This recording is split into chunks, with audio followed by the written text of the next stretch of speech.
isi iraza gushira azindi horaho. Hanyuma yavuze ngo umenye ibyo bimenyetso bigaragaza kuza. Kandi mu bintu namenye bikomeye, ibintu byose umuntu yabitekenika. Umuntu yamenya kuvuga akabinyoza akabigitangaza, umuntu agahanura, umuntu akaririmba akamamara akabigitangaza, umuntu agatekenika akagera kuri byinshi. Ariko reka mbabwire, ntago tuzatekenika kuzuka, hazazuka abapfiriye muri we. Ndashaka kuvuga imbaraga zo kureba ibyo abandi batareba. Ndashaka kuvuga imbaraga z'umumaro wo kuba maso, zisobanura akantu gato kamwe kavuga ngo natwe tureba kubitaboneka, kuko ibiboneka ari iby'igihe gito, ariko ibitaboneka bikaba iby'iteka ryose. Kandi ibyo by'iteka ryose ngo bigenda birema ubwiza, ubwiza budashira. Abanyamashuri urupfu ruzabafata rubagumane, abanyamafaranga urupfu ruzabagumana. Urupfu rufite imbaraga ku buryo rutazarekura abami, urupfu rufite imbaraga ku buryo rutazarekura abantu bigeze kugira amazina akomeye muri ubu buzima. Ariko abantu bizeye Yesu ntabwo ruzababasha, ruzabarekura. Niko Yesu avuze. Mbese n'ibyo nabyo mujya mubyizera. Iyi sereri bafata ibyaha, isi ikabakoresha ibyaha, mugahemukira Imana kubw'umubiri, nabyo mujya mubyizera ko Imana yavumbura ubutaka budatuwe cyangwa ikirwa kitamenyekanye, igafata umuntu bita Eric ikamubwira ati ndakugabiye hari ahantu hitwa Mukwawe, hari ahantu ndakugabiye kiriya gihugu ni Mukwawe. Mujya mubyizera. Yabibasha? Yo, nyine ni cyane mu mubiri, ariko ubuzima ntibubyemere. Tukabeshya kugira ngo tubone 300 kubera ko tutizera ibyo nyine. Yesu ashimwe cyane. Twabonye hari abashyitsi. Nitwa Claudette Mukahirwa, ndi umugore, ndi umudiyakonikazi ku itorero rya Kacyiru, hanyuma nkaba n'umuyobozi w'abagore. Twari tumaranye iminsi itari mike, umunsi wa 8 turi kuganira ijambo ry'Imana rivuga kuba maso. Reka tuvuge umusozo, nubwo hari abataha babaye. Twavuze kuba maso cyari cyo, hazamo n'ikintu bita ibitotsi. Tuvuga ibitotsi byo mu mwuka, hanyuma tuvuga impamvu itorero rikwiriye kuba maso, hanyuma tuvuga ibintu byinshi, tugera no ku bimenyetso by'abari maso n'umwifato w'abari maso, n'inama Yesu yagiriye abantu kugira ngo babibashe. Hanyuma reka dusoreze ku umumaro wo kuba maso, hanyuma dusenge. Ndumva nshaka ndi kwinginga Umwuka Wera ngo tuze kubona umwanya dusenge. Kandi mwarakoze, katubasabira umugisha. Mwarakoze iyo umushumba avuga ngo nkomeze mukanga kuza. Muri impamvu rero z'amateraniro, ni mwe ba bosi bacu, kugira ngo duhagarare hano dufashwe nuko muba muri mu materaniro. Rero dufashe uyu mwanya kugira ngo tubashimire ko mwakomeje kuza, kugira ngo mwumve Imana, basangize urugendo rwanjye rwo kwizera. Hanyuma iyo tuvuga, twebwe tuvuga ibyo ibidufasha mu rugendo. Hanyuma abo duhuza kugenda, niko mu Kristo nta bwenge amanutse ava mu irembo ry'iwabo ngo yuriye inkike ngo aguye mu nzira, ngo yaramwitegereje ngo aramubwira ati se kuciye hatagendwa? Aravuga ati yewe iyi nzira imaze imyaka myinshi. Ariko nguko batindanye muri iyo nzira, ngo yaravuze ngo ni ukuri ntago tugenda kimwe. Ngo bari bafite ubwabo buryo bagenda, aburiye inkike bafite ubwabo buryo bagenda, ariko n'abaciye ku musaraba bagenda ubwabo buryo. Hanyuma nari ndi hano kugira ngo dusangire uburyo bwacu tugenda, hanyuma nimwumva tugenda uburyo bumwe dufatanye kugenda. Mwarakoze rero, Imana ibaha umugisha.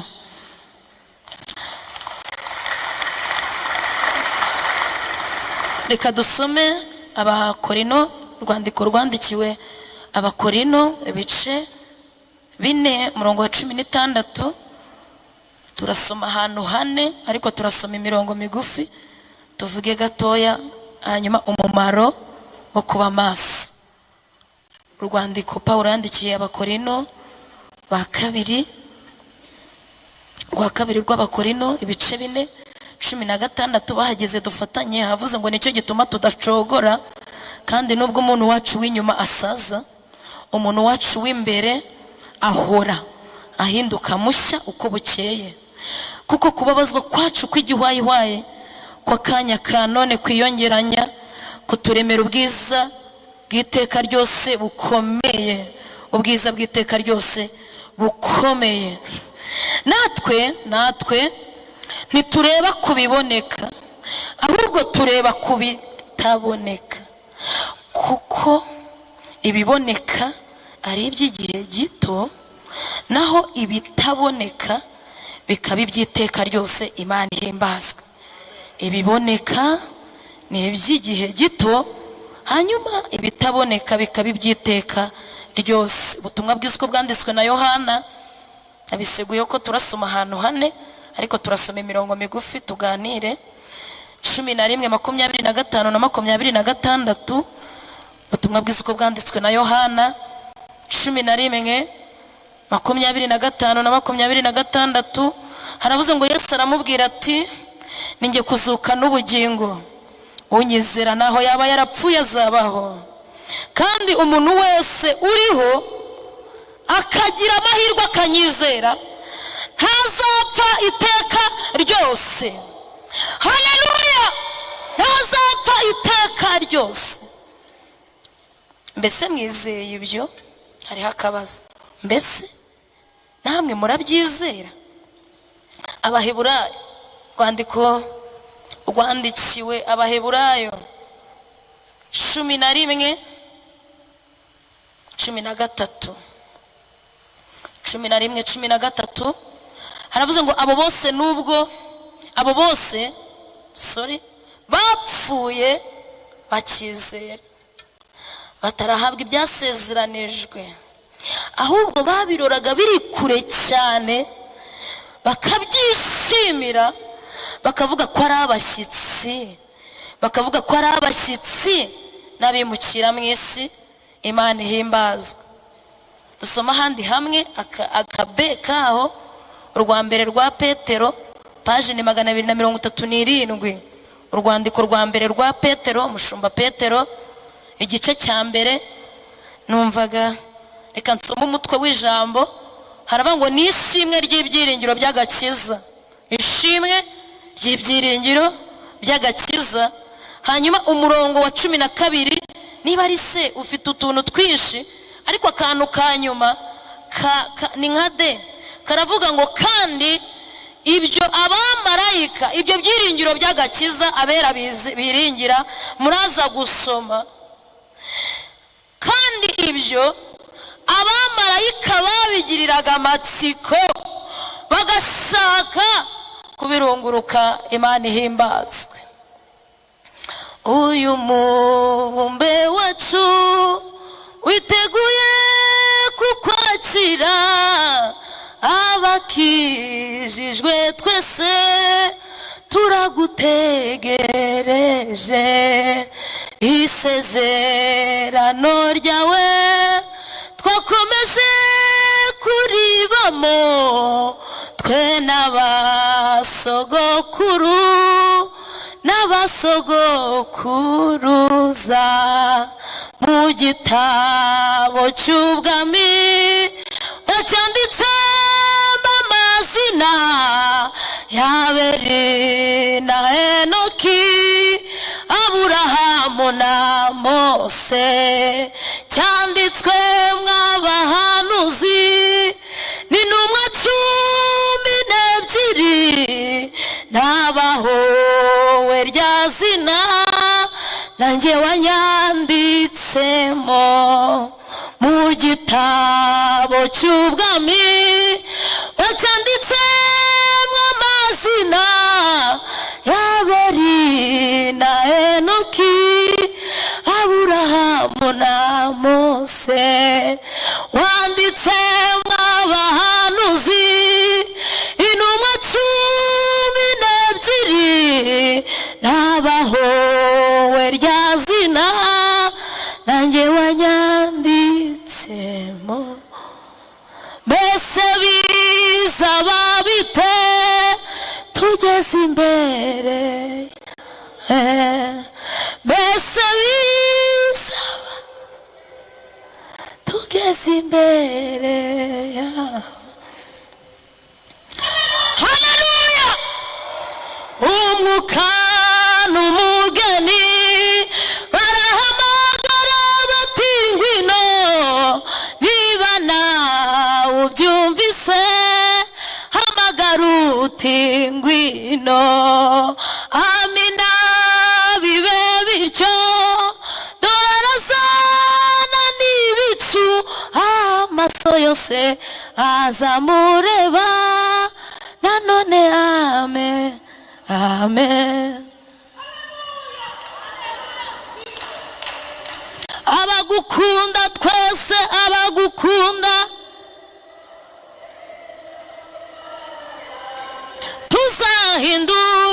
tuzahindurwa duse Yesu ashimwe cyane. Umwanditsi Pawulo yandikira abakorino aravuze ngo nicyo gituma tudacogora. Izo mbaraga zitwiringira ibyiringiro by'agakiza zitwinjiramo bigahinduka ibyiringiro by'umugisha, niko Pawulo yandikiye Tito. Hanyuma ibyo byiringiro by'umugisha bigudutera kubaho tudacogora. Nubwo umuntu wacu w'inyuma asaza, aravuze ngo ariko uw'imbere ahinduka mushya uko bukeye. Asobanura Imana ahinduka mushya. Aravuga ngo nuko twagize ubuzima, twagize imbaraga, twagize amaso aturebesha kubitaboneka. Haleluya. Ndashaka kuvuga imbaraga zo kureba ibyo abandi batareba. Ndashaka kuvuga imbaraga z'umumaro wo kuba maso, zisobanura akantu gato kamwe kavuga ngo natwe tureba kubitaboneka, kuko ibiboneka ari iby'igihe gito ariko ibitaboneka bikaba iby'iteka ryose. Kandi ibyo by'iteka ryose ngo bigenda birema ubwiza budashira. Hano muri uru rwandiko dusomye Petero yaravuze ngo ni byiza ngo kuko uyu mubiri ngo kugira ngo duhabwe umurage utabora utandura, haleluya, ngo kandi utagajuka, ngibyo ni igitsikamutima tugendana, yuko ubwo bwiza bugenda buturemera kandi buri munsi duhinduka bashya, bikaturemera ubwiza bw'iteka ryose kandi bukomeye. Yesu niwe uvuze aya magambo dusomye muri Hana. Aravuze ngo unyizera akagira umugisha nubwo yabacuruza agataro, ariko akanyizera, akagira umugisha akanyizera nubwo yaba adafite ahataha, akagira umugisha akanyizera nubwo yaba munsi y'ikiraro, ariko akanyizera naho yaba yarapfuye, naho yaba yarapfuye ari rusororo, naho yaba yarapfuye haleluya ari Nyamirambo, naho yaba yarapfuye bakamujyana ikinyinya agapfa, bakamushingura akamara imyaka mike cyangwa myinshi, ariko yaranyizeye azabaho. Kwizera Yesu biduhesha imbaraga zizatuzura tukabaho no mu rupfu. Kubw'imbaraga ze dufite tuzabaho no mu rupfu, dukomeze dushire mbere, dukomeze tuze muri rashawa, dukomeze dushire mbere, dukomeze twezwe kubw'imbaraga. Haleluya. Azabaho.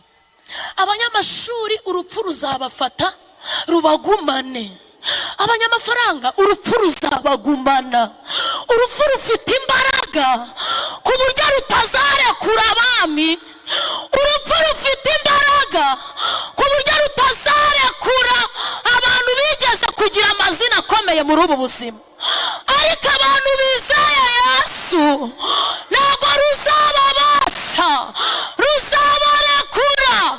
Niko Yesu avuze, aravuga ngo unyizera naho yaba yarapfuye azabaho. Aravuga ngo kandi n'abariho none bakanyizera ntabwo bazapfa iteka ryose. Hari imbaraga zizatuma dukomeza kubaho, ni ukwizera Yesu. Kandi ibyo ngo abamarayika barabirunguruka. Hanyuma ndashaka kuvuga abantu bagize ayo maso tugasenga. Yavuze ngo abo bose, abo twasomye intwari zo kwizera, bapfuye bakiruka bizera, bagikora mucaka bajya muri nibature bizera, baza muri saa sita muri rashawa bagakomeza bagaterana, bapfuye bakize. Hanyuma ku murongo wa 40 w'iki gice yaravuze ngo nubwo ari intwari zo kwizera, ariko ngo nibaratunganwa rwose, nahishuriwe ikintu gikomeye, tuzarinda dushira mu mwuka tugishaka gutungana rwose, ariko tugende tutabisingiriye, ariko mu mitima yacu harimo izo nzira zo kubishakashaka, tugifite intege nke ariko turwana dusanga Yesu. Abo rero abo bera izo ntwari bagenda bagwagwana ariko bakize. Natekereje akantu, iyo umuntu yize akarangiza segonderi akiga no muri kaminuza nayo akayirangiza, ntabwo ajya depoza akoresheje diploma ya segonderi, akoresha igezweho. Abo bose rero bapfuye ariko bakize, bagifite ibintu badepoza bigezweho. Si ikibazo cy'uko bigeze kunanirwa, si ikibazo cy'uko bigeze kugira intege nke, ariko icyo tuzi ni uko basoje bakizera. Haleluya! Barinze bajya mu butaka barabashyingura ariko bakizera Imana. Haleluya! Bakizera, batarahabwa ibyasezeranijwe. Ngo babirebaga, kamvuge kuri Abeli, kuri Enoke gato, mvuge no kuri Aburahamu. Hanyuma dusenge ningira umugisha. Imana ihimbazwe. Twongere gato, Imana ihimbazwe. Haleluya! Mu ijuru bafite igitabo cy'abantu bafite ubugingo, bafite kwizera, babizeye, bafite igitabo cyabo banditsemo amazina guhera kuri Abeli, Aburahamu na Mose baranditse. Natwe dukwiriye kwizera tukareba ko bitaboneka, ngo ibyo bintu twizera ngo abamarayika babigirira amatsiko, ngo bakaturunguruka bakavuga ngo hari abagore, hari abana b'urubyiruko babyizera batarabihabwa. Hanyuma umugabo bita Enoke, namusomye ndatangara mu bice 5 by'itangiriro. Enoke ngo yizeye Uwiteka. Hari igihe tuvuga ibyasezeranijwe ngo babizeraga, muzi ko no mu isezerano rya kera ngo bajyaga barunguruka agakiza, ngo bakarunguruka uko agakiza kazaza mu isi, ngo ibyo bintu barabimenya mu myaka myinshi Yesu ataraza, ngo barabyizera, ngo byatumye Abeli atanga igitambo kiruta icya Kayini kubakiza. Ngo arahishuriwe Mesiya uzaza, aramwizera agira umugisha. Abantu bafite amaso yo kureba ku bitaboneka bagira ubushobozi bwo kureba mu birometero byinshi bakamenya ibizaba urushize kera. Ngo arabyizera, ngo nibyo byatumye atanga igitambo ngo kiruta icya mukuru we kubakiza. Uyu mugabo rero bita Enoke namukunze, nimuza guhera kuri 21. Enoke ngo yizeye Imana, ngo yashatse, ngo afite imyaka 65, ngo atangira kugendana, ngo abyara umwana bita Metusela. Haleluya! Wamaze kubyara Metusela atangira kugendana n'Imana, bakorana urugendo. Nabitekereje numva ngize ubwoba, banza atarakoze nk'urwo dukora. Ngo yagendanye n'Imana, ngo agera ku rwego ataboneka. Hari igihe umuntu aza gusenga ariko ataratangira kugenda. Mu bacuruzi babeshya bakaba bagituranye kubera ko ntabwo aratangira kugenda. Enoke ngo yagendanye n'Imana kandi ntabwo yari yavuye mu mubiri.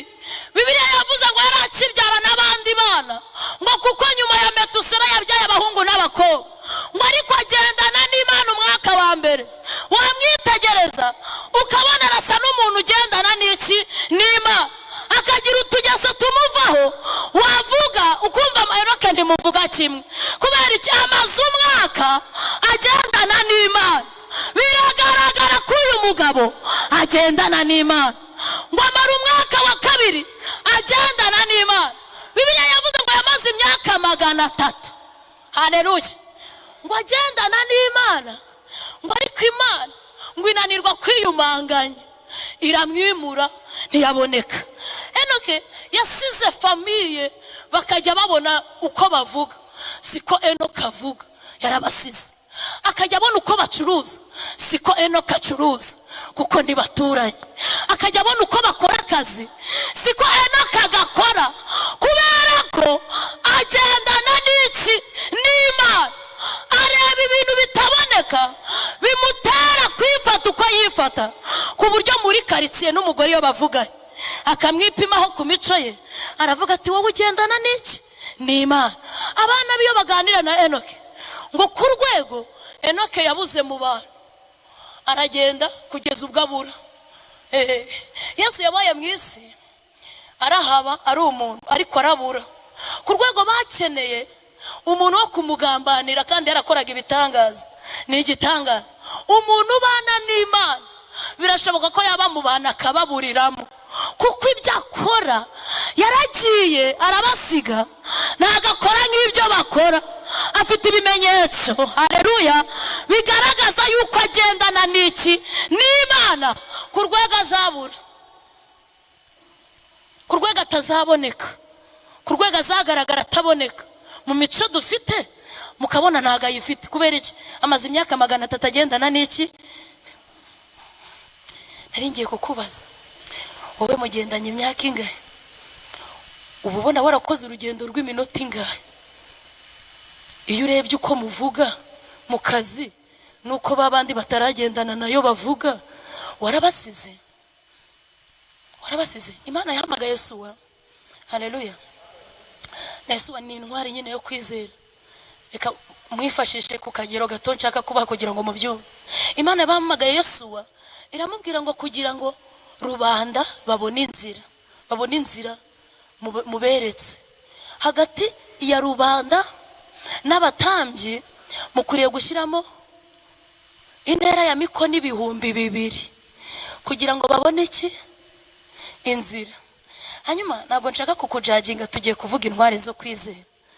Wowe nyine ko wanditse, twaririmbye ngo nanjye yanyanditsemo. Wowe ko wanditse mu gitabo cy'ubwami inyuma ya Enoke na Abeli na Aburahamu. Hanyuma iyo urebye hagati yawe n'abatizera harimo metero ya COVID. Muri COVID baratubwiye ngo dushyiremo intera hagati y'umuntu n'undi metero. Wowe iyo wirebye ko umutambyi hagati ye na rubanda kugira ngo abone inzira washyizemo metero zingahe? Hagati yawe n'abatizera harimo zingahe? Muzibonyemo?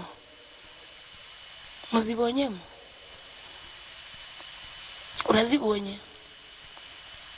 Ujye ubipimaho urebe niba uzibona. Yagendanye n'Imana ntiyaboneka, imico ye ntiyaboneka, agaragara ko abana n'Imana, agaragara ko agendana n'Imana. Hanyuma katuvuge kuri Aburahamu gato. Aburahamu ngo amaso ye yarebye ku bitaboneka, ngo arenga umudugudu. Bibiliya nikivuga ko Kanani yahawe Aburahamu. Uri Aburahamu yari umukire, yari afite UPI ingana n'igihugu. Hako mu ijuru baratunze wa. Mujya mubyumva namwe ukuntu mu ijuru batekereza kuguha akaguha UPI ingana n'igihugu. Ubu Imana ibishatse yagukatira, uretse isereri yaduteye, ariko Imana ibishatse yagukatira, kandi ifite ubutaka ahantu hatazwi. Nimubizi ko Amerika yavumbutse nyuma yavumbura ibindi bintu ikagukatira. Imana ni umukire. Nuko isereri yaduteye yino nyine tutayizera nk'Imana cyane, isereri kadufata yisi, ariko Imana ibishatse yagukatira. Nkuko haleluya, nkuko Amerika yabonetse ibishatse yagutekereresha, ubwenge bwawe bugatekereza bukaguka, igashyiramo IQ yo hejuru, bukaguka ugakora urugendo ari igufasha ukuboko, wajya kubona ukagera ahantu hari ubutaka budatuwe hakitwa mukwawe Imana iguhaye. Ibishatse yakugabira, Imana iratunze. Haleluya. Nari ngiye kuvuga kakantu nyine Yesu avuze ngo mbese mwizeye ibyo, mbese n'ibyo nabyo mujya mubyizera. Iyi sereri bafata ibyaha, isi ikabakoresha ibyaha, mugahemukira Imana kubw'umubiri, nabyo mujya mubyizera ko Imana yavumbura ubutaka budatuwe cyangwa ikirwa kitamenyekanye, igafata umuntu bita Eric ikamubwira ati ndakugabiye hari ahantu hitwa mukwawe, hari ahantu ndakugabiye kiriya gihugu ni mukwawe. Mujya mubyizera.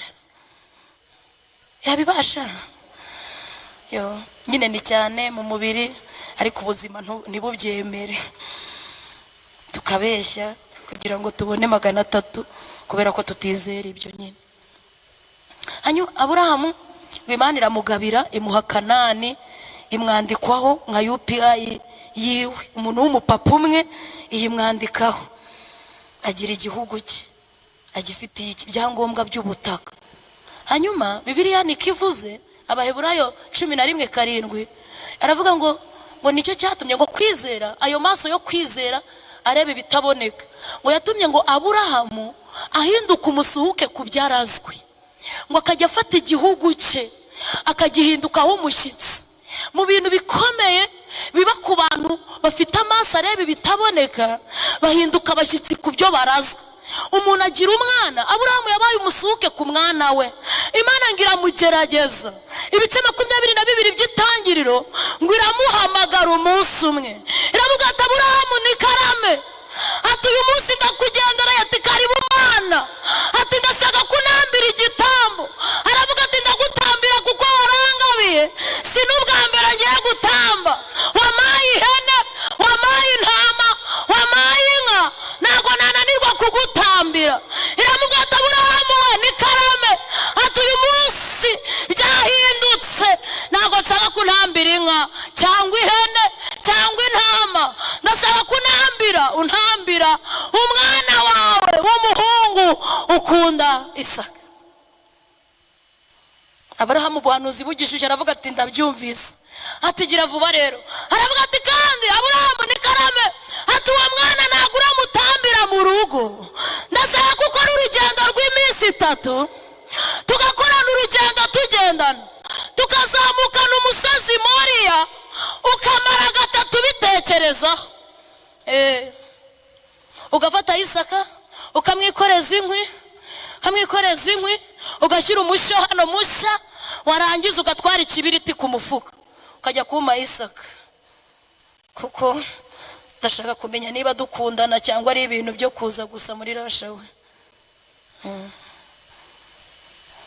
Aburahamu yikorera inkwi, nta YouTube zari ziriho, nta bahanuzi bari bahari.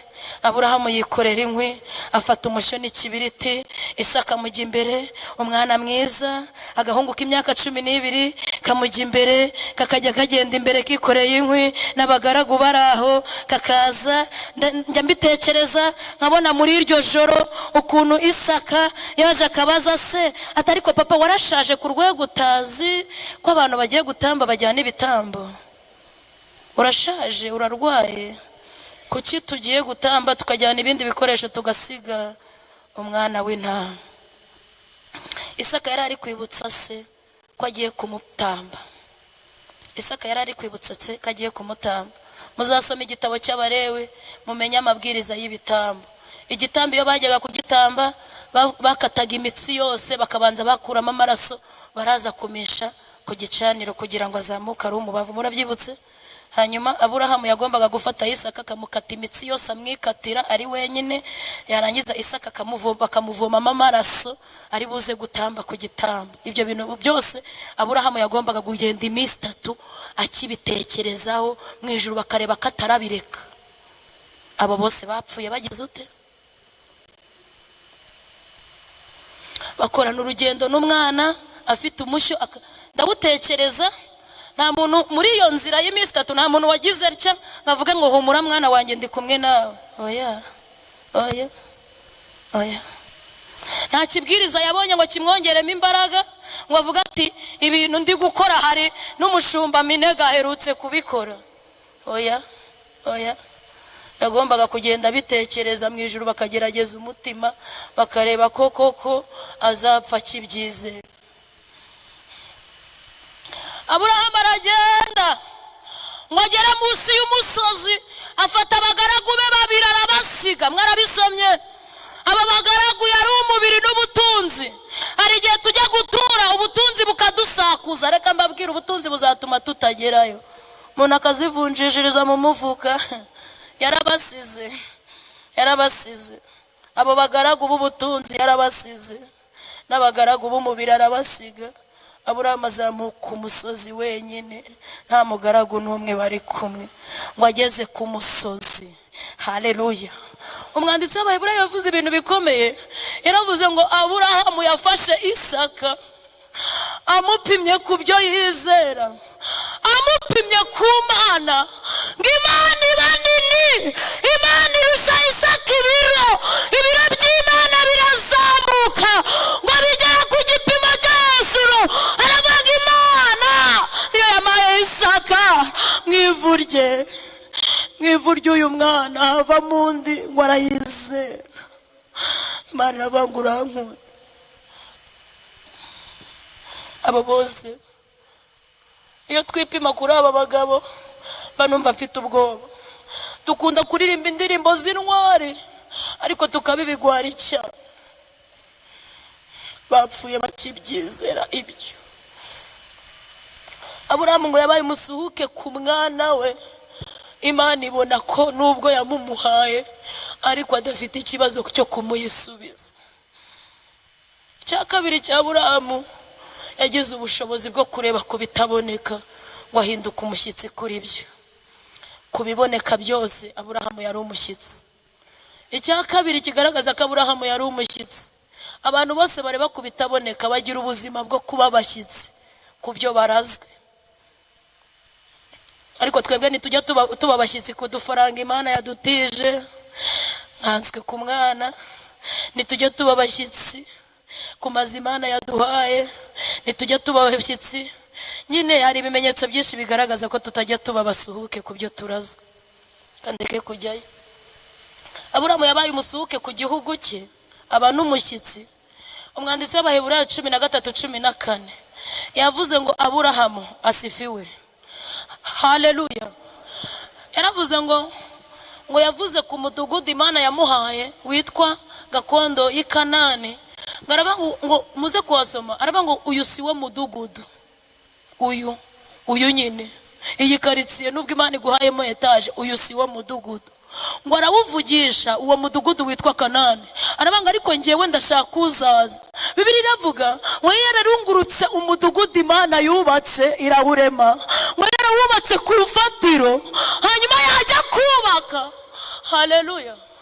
Yajya kubaka, yafata ibyondo arahuza, yareba umudugudu Imana yubatse akacika intege.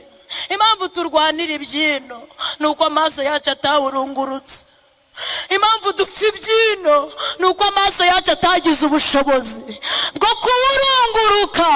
Ariko tugiye gusenga mu kanya, twinginga ijuru idukingukire, idukore ku maso, dushyurirwe umudugudu wubatswe ku mfatiro kugira ngo dushobore kubaho turi abashyitsi. Imana ihimbazwe. Tugere gato, Imana ihimbazwe cyane. Kansoza. Haleluya. Didi wina Imana. Dita wina Sima. ubushobozi bwo kureba ibitaboneka mu bintu byahaye imbaraga ba Yohana. Niba ari umugabo ntinya muri Bibiliya, Yohana umwe wabaga mu gituza cya Yesu wanditse inzandiko, aranangaza cyane. Yohana muziko bamujyanye mu ngunguru y'amavuta, ntadasihari, ntanyera gutabara, nta muntu n'umwe, nta n'amapingu bamuhaye ngo bakamubwira ati turaguteka mu mavuta. Aravuga ati ibyo mugiye kunkorera bifite ibihamya, bifitiye ubuhamya, bifitiye icyo kubivugaho. Aricyana yijyana ku ngunguru y'amavuta, nta muntu umufashe. Abo bose nta juru murumuna wirindira ihari, niryo tuzaba. Iryo nyine niryo tuzaba, niryo uzabamo. Uzabana na Yohana, uzabana na Sitefano. Ninde muntu batera amabuye? Ubu hari igihe abantu baza bakivugishwa ngo none se ngo urumva ngo gukora ibi ngo ni icyaha. Ntabwo wabaza ibyaha. Sitefano bari kumutera amabuye, ntabwo yari kujya kureba umushumba ngo urumva ngo mushumba ngo ko banteye amabuye ngo mbigenze ute buriya. Oya, umwifata ufite bayagutera nibwo buzima. runguruka ijuru, ugira amaso areba ibyo utabona, bizagutera imbaraga zo kurokoka ibimeze nk'ibyo abantu badashoboye. Kuko agakiza tuvuga ni ugukura amaso ku biboneka tukareba ibitaboneka by'iteka ryo. Nshaka dusenga, kamvuga akantu gato, kamvuga akantu kamwe. Mugabo bita mutajegajega ari mu gihugu kiroga mu gatabo ka 2 k'umugenzi.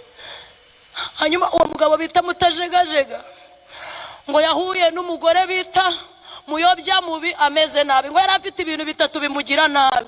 Icyambere ngo yahuye na muyobya mubi ngo ananiwe, ngo ahura na muyobya mubi asinzira afite ibitotsi bikabije. Ngo cya gatatu ngo yari ari umutindi nyakurya, ngo bahuye ari umutindi.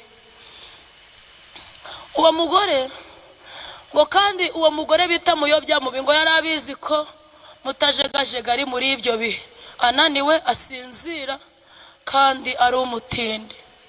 Uwo mugore bita muyobya mubi bavuze imiterere ye ndatangara. Ngo yari umugore ngo wambara neza, ngo ari kukuze, ngo akaba umugore w'igitangaza, ngo w'imibiri yombi. Muzi icyo bivuze? W'imibiri yombi nyine, ngo mwiza, ngo w'umunyacyubahiro, ngo ariko w'imibiri yombi, ngo w'igikundiro cyane. Utari mwisi, utari no mu rusengero, utari umupagani, ariko afite imibiri yombi. Hanyuma kandi uwo mugore ngo yari umwami w'iyi si, ngo ahuye na mutajegajega muri icyo gikombe kiroze, muri icyo gihugu kiroga, ngo aramuhobera mwiha wese, ngo kugira ngo amugwe mu gituza. Ngo aramubwira ati turaryamana ariko n'amafaranga yose ndayaguha.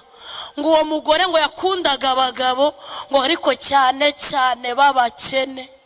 Hanyuma ngo umuntu wese wamugwaga mu gituza agatindamo, ngo arameze ngo nk'umuntu ngo ushize umutwe ku ngiga y'igiti abacamutwe bakunda gutemeraho imitwe.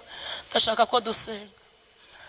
Hanyuma mutajegajega abona ngo akajya amusunika kamubwira ati mvaho.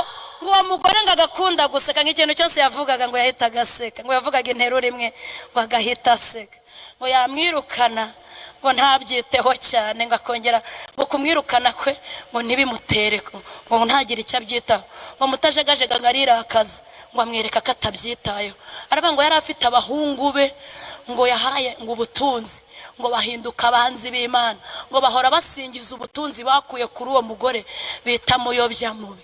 Hanyuma ikintu gikomeye yaravuze ngo kubera imbaraga uwo mugore yari afite, ngo kandi n'igihe yaransanzemo cyari kimbereye kibi, ngo napfukamye muri icyo gikombe. Haleluya, haleluya. Ngo ndasenga, ngo nsaba uwansezeranije kuncungura, ngo yongera niza amaboko adakora uwo mugore mubi wishe abatari bake.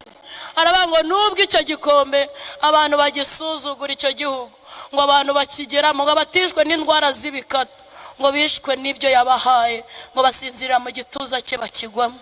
Ndashaka ko dusenga, ubika umutwe gatoya dusenga. Abo bose bapfuye bakize, hanyuma tugiye gutumira umushumba aza twingingira. Ariko umuntu uri muri riteraniro utarizera Yesu, umuntu utarizera Yesu, uyu mudugudu isi iraza gushira azindi horaho. Hanyuma yavuze ngo umenye ibyo bimenyetso bigaragaza kuza. Abantu bagize batarizera Yesu, n'umuntu uri muri riteraniro kwizera kwe kwacogoye akagwa akagira intege nke, urupfu ruzaguherana, imbaraga z'urupfu zizagutsinda, ntabwo uzizura. Kandi mu bintu namenye bikomeye, ibintu byose umuntu yabitekenika.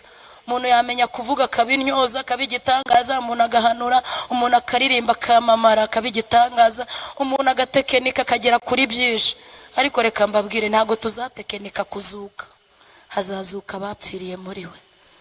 Hanyuma Yesu aracyatanga uwo mugabane wo kumwizera. Unyizera naho yaba yarapfuye azabaho, hanyuma kugira ngo turagwe ibyo bitagajuka, bitangirika, bitabora. Zamura ikiganza gutya wereke Yesu ko utsinzwe, ariko agutsindishirize. Niba kwizera ko aracogoye, niba utarizera Yesu, isi iragufite. Tsinda urupfu, zamura ikiganza. Hanyuma niba twese dukeneye imbaraga Imana yabikoze, ariko niba hari mutarizera azamura ikiganza. Abo twipimaho ni abagabo b'ibihangange bafite imbaraga zikomeye, kandi ijuru barimo niryo natwe tuzabamo. Kudatunga amaso areba ibitaboneka, tukareba ibiboneka bizatwica. Kandi yavuze ngo ubibira mu mubiri we azasarura kubora. Sindabona isoko y'ibiboze, ubibira mu mubiri azasarura kubora. Kandi kureba ku bitaboneka bituma umuntu ashobora kubibira mu mwuka akabibasha. Yesu arashaka ko ubibira ahantu bizasarurika.